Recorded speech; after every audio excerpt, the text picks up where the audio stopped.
और मैं लोगों को एक मैसेज देना चाहता हूं जो परमेश्वर ने आज अभी इस मीटिंग में आने से पहले मुझे दिया है। जिन लोगों को लगता है कि परमेश्वर के नाम को ऐसा बोला जा रहा है किसी व्यक्ति के कारण या किसी के कारण, उनको एक वचन जो परमेश्वर ने मुझे दिया मैं आपको देना चाहता हूं। यहोशूएल 36 उसकी 23 हम सब पढ़ेंगे भी, सब स्क्रीन पर भी देखेंगे, सब बाइबल की ओर भी देखेंगे अगर बाइबल आपके पास है तो। परमेश्वर कहता है, मैं अपने बड़े नाम को पवित्र ठहराऊंगा जो जातियों में अपवित्र ठहराया गया, जिसे तुमने उनके बीच अपवित्र किया।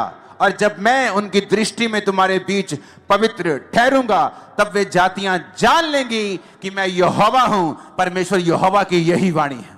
परमेश्वर की आत्मा ने कहा, आने वाले दिनों में ऐसे कार्य होंगे, ऐसे काम होंगे कि ये पूरी जातियां परमेश्वर को पवित्र ठहराने लग जाएंगी और खुदा अपने आप को खुद पवित्र ठहराएगा और क्रिश्चियनिटी की नाम की बल्ले बल्ले होगी और ऊंचाई आप देखेंगे इसके। और आमीन, ऊंचा चाहिए चर्च। अगर किसी दुष्ट की वजह से क्रिश्चियनिटी के नाम को बदनामी मिलती है तो परमेश्वर कहता, मैं अपने नाम को खुद पवित्र ठहराऊंगा। आने वाले समय में आप देखोगे खुदा के नाम को इसी जगहों के ऊपर ऊंचा होते हुए। और ये मेरा नहीं, ये खुदा का वचन है आप लोगों के लिए और पंजाब की कलीसिया के लिए और इंडिया की कलीसिया के लिए और दूर सब देशों की कलीसिया के लिए। वो अपने नाम को पवित्र ठहराएगा और उसे किसी टीवी चैनल की जरूरत नहीं है अपने नाम को पवित्र ठहराने के लिए। जब वो काम करने पे आएगा वो ऐसा करेगा, लोग देखते रह जाएंगे। और परमेश्वर कहता है, जातियां जान लेंगी कि मैं यहोवा हूं। परमेश्वर हमें एग्जाम्पल्स देता है किस तरह से हमें चलना है और किस तरह से नहीं चलना है।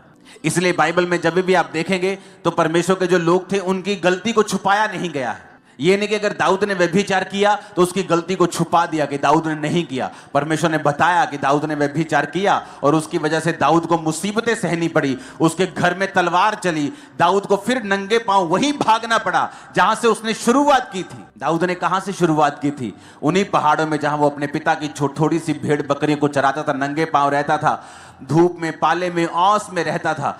और जब उसने पाप किया राजा बनने के बाद उसी पहाड़ में उसी नंगे पांव उसको भागना पड़ा और लोग कहते थे ओछा ओछा। और लोगों को मौका मिला दाऊद को निंदा करने का। और वचन क्या कहता है? अगर तुम व्यभिचार करोगे तुम्हारी नाम धराई कभी मिटने वाली नहीं है। क्या हो सकता है कोई अंगारों पर चले और ना जले? क्या हो सकता है कोई अंगारे अपने कपड़ों के ऊपर रख ले और उसके कपड़े बच जाएं? परमेश्वर ने कहता, अगर जो व्यभिचार के ऊपर चलेगा उसका हाल भी ऐसा ही होगा। आपको ये बात समझनी पड़ेगी, आपकी पर्सनल जिम्मेवारी है एज ए क्रिश्चियन कि आप अपने आसपास के लोगों के लिए कैसी एग्जाम्पल हैं। अगर आप बैड एग्जाम्पल हैं तो परमेश्वर का क्रोध आपके ऊपर रहेगा, कोई काम भी सफल नहीं होगा। आपकी टेस्टिमनी जो 1 साल 2 साल में आपको मिलनी है वो कहीं परमेश्वर 20 30 40 साल पर उसको लंबा कर देगा। ये वचन मैंने आपको परमेश्वर की ओर से दिया है कि परमेश्वर कहता है कि मैं अपनी महिमा फिर से बनाऊंगा, अपने नाम को मैं पवित्र ठहराऊंगा और लोग देखेंगे। और मैं आपको ये भविष्यवाणी करके कह रहा हूं, दुनिया के लोग, फॉरेन के लोग भी, दूसरे देशों के लोगों को भेजा जाएगा कि जाओ और इंडियन क्रिश्चियंस जो हैं उनकी लाइफ को स्टडी करो कि किस तरह से परमेश्वर ने उनकी लाइफ में काम किया या उन्होंने किस तरह से बेदारी को फैलाया है। उनकी लाइफ्स को जाके स्टडी करो ताकि हम भी अपने देश में वैसा ही। आप देखोगे इस भविष्यवाणी को पूरा होते हुए। आप गोरे लोगों को, मोरक्कन को, आप बड़े लोगों को, तुर्कियों को, आप बड़े लोगों को देखोगे, खासकर व्हाइट स्किन लोगों को आप ज्यादा देखोगे इंडिया में आते हुए, पंजाब में आते हुए, जस्ट स्टडी करने के लिए कि परमेश्वर ने इनकी लाइफ में कैसे काम किया और कैसे सुसमाचार ये फैलाते हैं, क्यों ये परमेश्वर इनकी लाइफ में इतना बड़ा काम कर रहा है। वो आपकी स्टडी करने के लिए आएंगे और खुदा के नाम की महिमा होगी। वो अपने नाम को पवित्र ठहराएगा, उसका नाम ऊंचा होगा। आप ऊंचा करेंगे, मैं ऊंचा करूंगा यीशु मसीह के नाम में। हालेलुया। एक समय होता है आप परीक्षाओं से गुजरते हैं, एक समय होता है परमेश्वर फिर आपको फल देता है।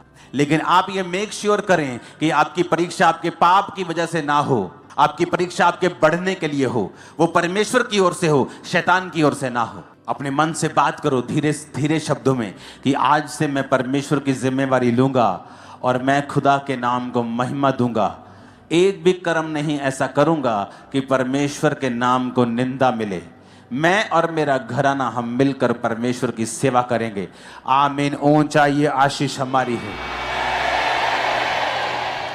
आपका जो मन है वो परमेश्वर से लगा होना चाहिए। अगर आपका मन प्रभु से लगा हुआ है, जब आप चर्च में नहीं हैं, जस्ट अपने वर्क प्लेस पे हैं, कहीं घूम रहे हैं, कहीं जा रहे हैं, अगर आपके मन में हमेशा परमेश्वर के साथ आप जुड़े हुए हैं, आपको मालूम होगा क्या गलत है और क्या सही है। मुझे ये नहीं करना है, मुझे ये करना है। बाइबल कहती है जब आप पाप करते हैं छोटा सा, आपका विवेक निर्बल हो जाता है। आप छोटे छोटे पाप करते हैं ना, और ऐसे पाप करते हैं आपको मालूम होता है कि ये पाप है, धीरे धीरे वो पाप आपकी लाइफ में रेगुलर हो जाता है। अगर आपके शरीर को थकावट हो जाए एक दिन तो बहुत महसूस होती है, लेकिन जब लगातार वो चलती जाती है आप हैबिचुअल हो जाते हैं कि ये प्रॉब्लम आपकी लाइफ में है। जब एक व्यक्ति छोटे छोटे पाप करता है, आंखों का पाप, व्यभिचार, कुछ मोबाइल पे देख लिया, कुछ गलत काम कर लिया, उसका विवेक निर्बल हो जाता है। जब आप निर्बल हो जाते हैं, तब अगर आप अपनी निर्बलता का इलाज ना करें तो आप मर जाते हैं। और जब विवेक मर जाता है, मैं आपको बता रहा हूं, वो अगर वो पाप भी करेगा उसका विवेक उसे दोषी नहीं ठहराता। पता है क्यों? क्योंकि उसका विवेक मरा हुआ है। एक मरा हुआ बंदा इल्जाम नहीं लगा सकता।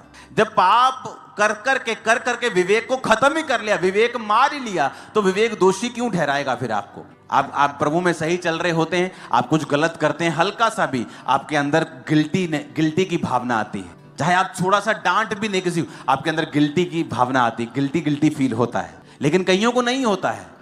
क्यों? क्योंकि वो अपने विवेक को निर्बल करके विवेक को मार चुके हैं, डेड कर चुके हैं, डेथ हो गई है विवेक की। अब वो कुछ भी कर रहे हैं क्योंकि उनका विवेक उन्हें दोषी कहते। विवेक दोषी नहीं ठहराता तो आप दोषी नहीं। बाइबल ऐसा नहीं कहती। बाइबल कहती है वचन तुम्हें दोषी ठहराता है, सिर्फ विवेक नहीं। अगर वचन तुम्हें दोषी ठहराता है तो तुम दोषी हो। अगर तुम्हारा विवेक मर ही चुका है तो वो तुम्हें दोषी कैसे ठहराएगा? क्योंकि तुमने उसे खत्म कर दिया है पाप कर करके। तो जब आप पहले स्टेप पे होते हैं और आपके अंदर गिल्टी आती है कि नहीं, ये मुझे गलत लग रहा है, ये थोड़ी सी चोरी, इनडायरेक्ट चोरी, ये चीजें, तभी उसको इलाज करना है, तभी अपने दुर्बलता का इलाज करना है। विवेक को तभी कमजोर होने से बचाना है और उसे मजबूत रखना है। क्योंकि विवेक जब कमजोर हो जाएगा, धीरे धीरे वो मर जाएगा। और जब मर जाएगा, तुम कुछ भी कर लो, कत्ल भी कर दोगे, तुम कहोगे कोई बात नहीं, मूसा ने भी किया था। फिर तुम एग्जाम्पल्स ढूंढने लगोगे बाइबल में से, और तुम वचन का आसरा लेकर फिर गलत काम करोगे। क्योंकि तुम्हारा विवेक जो है वो मर चुका है। अपने विवेक को मरने नहीं देना, अपने अंदर वाले आदमी को मरने नहीं देना, और उसे कमजोर नहीं होने देना, उसे मजबूत रखना है। क्योंकि जब आपका विवेक सही होता है, तब परमेश्वर आपके अंदर एक विश्वास का उत्पत्ति करता है। अगर आपकी लाइफ में एक बड़ा काम आपको करना है कि ये मेरी लाइफ में हीलिंग होनी चाहिए, खुदावन ये मेरा बेटा बचना चाहिए, प्रभु ये मेरी बेटी मसीह में आनी चाहिए, प्रभु मेरा हस्बैंड मसीह में आना चाहिए, उसके लिए आपको संपूर्ण फेथ चाहिए कि आप प्रार्थना में बैठे, खुदावन मेरे हस्बैंड के दिल दिमाग रूह जिस्म जान पे अपना अधिकार कर। जितनी अंधकार की शक्तियां इसके जीवन में मैं डांटती हूं, यीशु के नाम में इसके जीवन को छोड़ के जाए। ये दलेरी कब आएगी? जब आपके अंदर विश्वास होगा कि यीशु के नाम में मैं सारे बंधन अपनी लाइफ के, गरीबी के, हमारी लाइफ में जितने गरीबी के श्राप हैं मेरे परिवार पर, मैं सारे बंधन तोड़ता हूं, डांटता हूं यीशु के नाम में। ये दलेरी कैसे आएगी? जब विवेक ऊंचा होगा और विश्वास हाई होगा। जब आपका विवेक निर्बल नहीं होता और आप विवेक मजबूत होता है, आपको पता है आप किसी बात में दोषी नहीं। जब आपका विवेक सही होता है, आपका कनेक्शन प्रभु के साथ तार जुड़ी होती है। जब तार जुड़ी होती है, प्रभु आपसे बात करता है, आपको सुनाई देती है। निर्बल विवेक में जब प्रभु बात करता है तो कभी सुनाई देती है, कभी आधी सुनाई देती है, कभी अधूरी, कभी सुनाई देती है, कभी सुनाई देती नहीं है।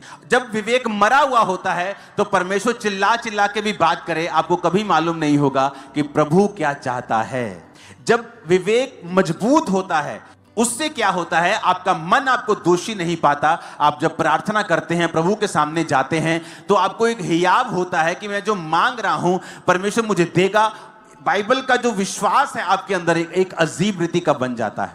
और जब आपका विश्वास बढ़ने लगता है, आपका विवेक हाई लेवल पे होता है, आप प्रेयर करते हैं और शैतान भागता है।